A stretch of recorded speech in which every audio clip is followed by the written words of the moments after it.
All architects, divine new earth creators, welcome to your tarot reading. Tarot is a tool, a means of conveying mystical messages, mystical knowledge, the truth that is unseen to be seen, and it is tool for divination, which means a messaging from the divine. It's created by, it's given to us by, you know him as Thoth,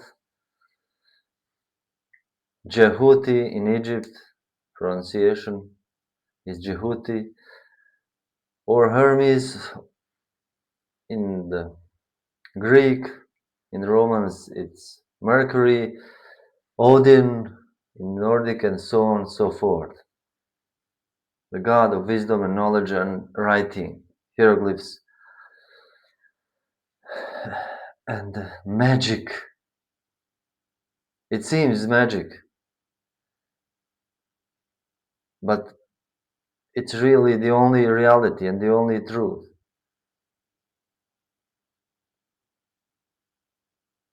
And I'm here as your humble guide for today. And please use your discerning left side of your brain to listen to the message, to analyze it, and also to feel the message, to accept it. Feel in your heart, is this for you? And try to avoid fitting all this message to your situation, to your set of conditions. There may be only few sentences, few words that can trigger something profound in you. So please, if you will like, listen, and thou shalt learn. Thou shalt feel. Let those who have ears hear.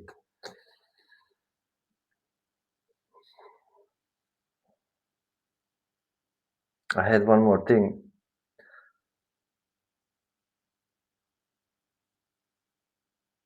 Let those who have ears hear. Yeah, this message is also energetic exchange. You invested your time and your attention into this, so use it wisely and use it, use it for your own perfect good. For those who are new, thank you for being here, and for those who are regular, thank you for your trust. Please follow, like,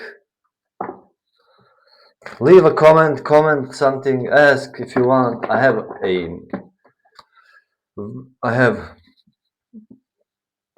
an email. You can write me down. Thank you for those who wrote me with your suggestions, with your compliments. I really do appreciate that, because it gives me strength and, enjoy to continue this. And also, I'm glad it helps some of you. So please feel free to leave comment if it's kind, and I will answer it, or do as you please. You are very dear to me, as what Krishna said to Arjuna. He told him in the Bhagavad Gita, he told him, all these this beautiful, magnificent knowledge of the soul, of the being, of the yoga, of everything, and of how we should, how we shouldn't, what should not do. And in the end, he said to him, "But you do as you like. Do what you feel you want to do, because you are very dear to me." Ooh, I got chills. Ooh, whoops. Page, yeah. Okay. Please, oh Shekinah, oh divine spirit that flows through this field, please guide my hand guide my hand when the cards, for whom do I read? So, tell me what is the challenge and the situation they're facing.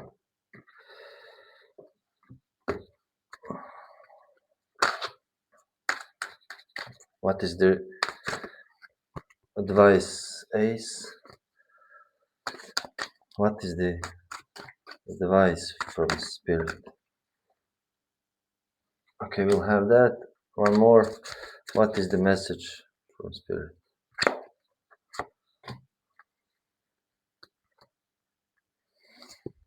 Fast pacing, energy fast, options fast, actions fast, news coming in high, hot. You are the architect of your own reality. You are in a sacred pause, the rest. And the resting is very, very important now. Number 7, Greater Arcana, the Chariot. I spoke of this, I just mentioned this Bhagavad Gita. There Krishna explains how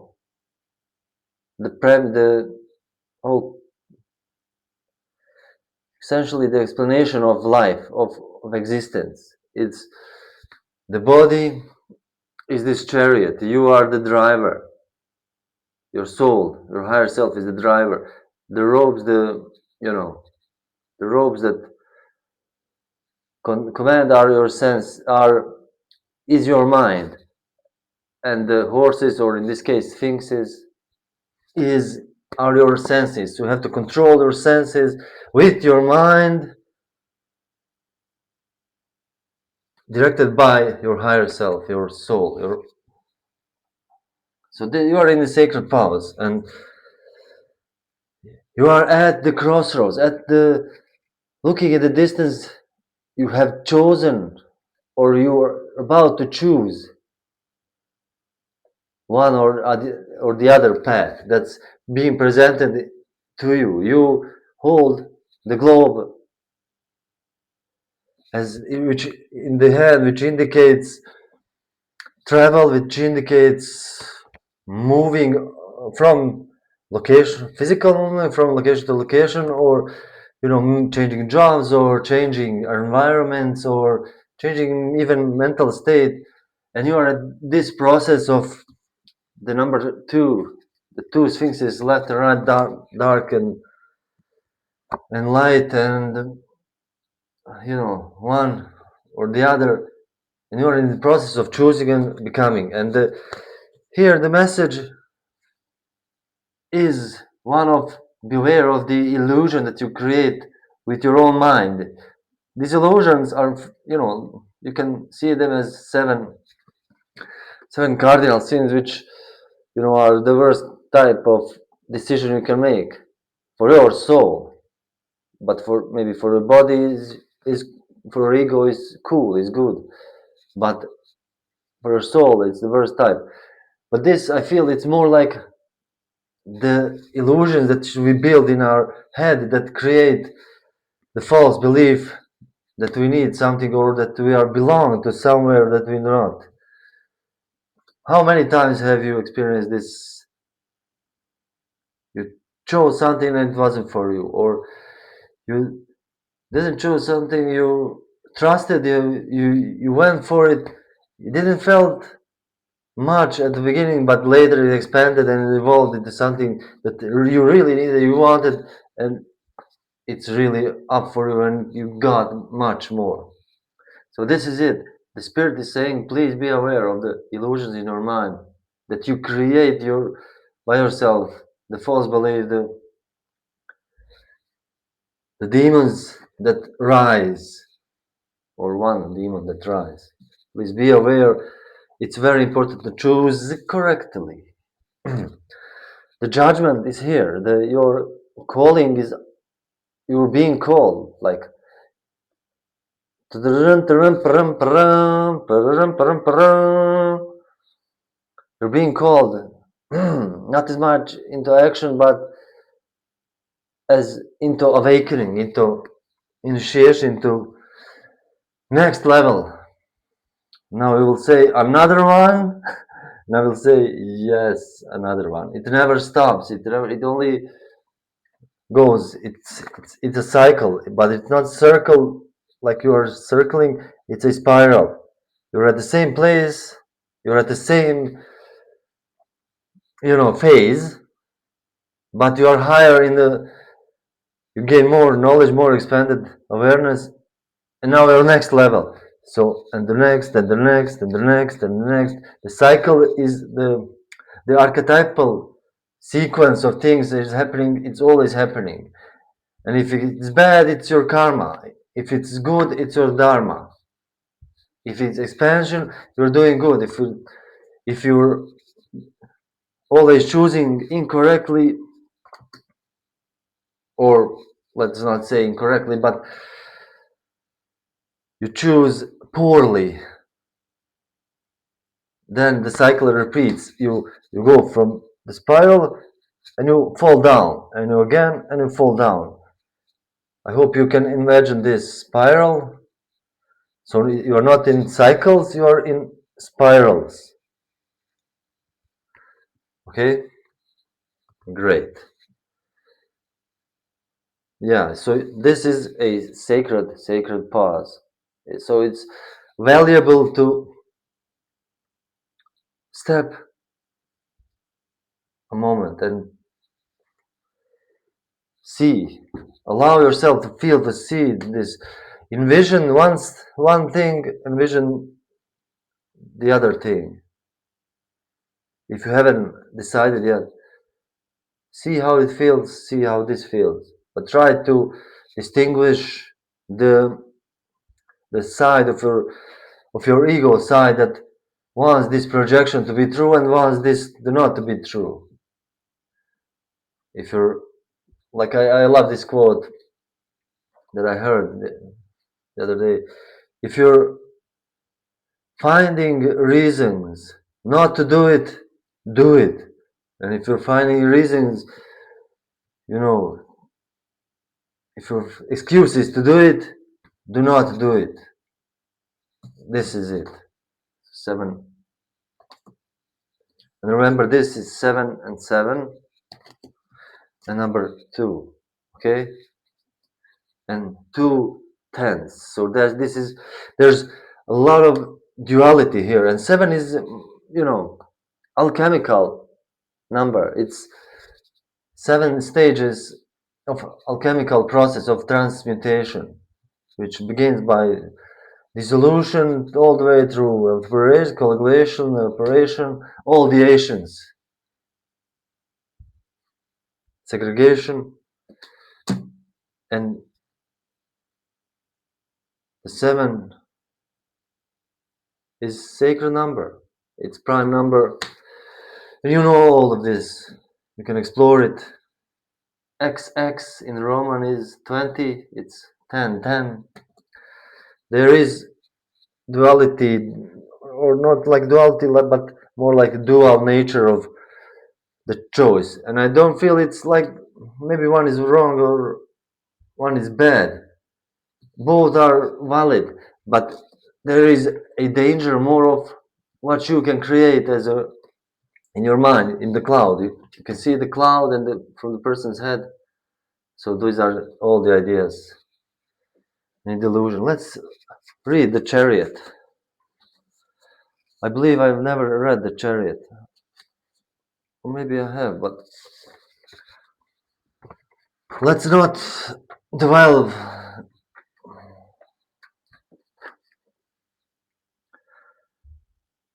An erect and princely figure carrying a drawn sword and corresponding, broadly speaking, to the traditional depiction on the which is, the chariot and the prince and the two sphinxes. On the shoulders of the victorious hero are supposed to be Urim and Tunim. Let's see, on the shoulders. Yeah, so it's, the mask, the moon is happy and the moon is sad, like the tragedy and the comedy in Greek times. The mask smiling and Urim and Tunim. He as in prince, as in hero, he has led captivity captive. He is conquest on all planes, in the mind, in science, in progress, in certain trials and initiation.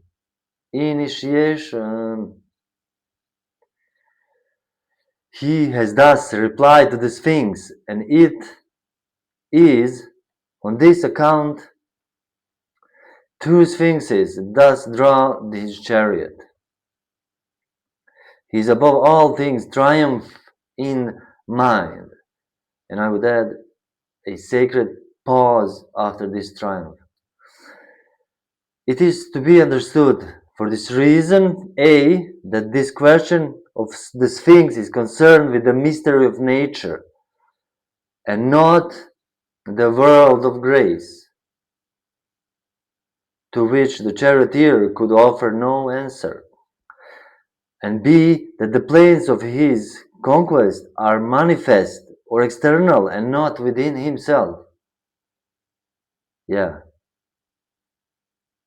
Okay. C, that the liberation which he affects may leave himself in the bondage of the logical understanding. Yeah, so the spirit is emphasizing this not falling into this trap of bondage, of false belief, of logical understanding. So to not dwell in the logical understanding too much. The feel is needed. You are in the victory, you are in the space of victorious resting pause. And D, that the tests of initiation through which he has passed in triumph are to be understood physically or rationally, and physically and rationally. The triumph, that if he came to the pillars of that temple between the high-priestess is seated, he could not open the scroll called Torah, nor if she questioned him could he answer. He is not hereditary royalty and he is not priesthood. Meaning, yes, but this, he is victorious. And so are you. So this is like deep message for this. I mean, deep as in deeper layer, esoteric layer for your insight.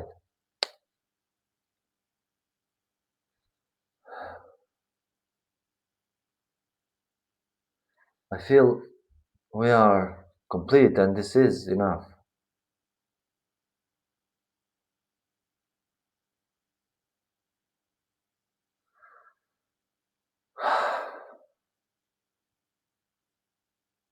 Thank you. And I'll see you next time.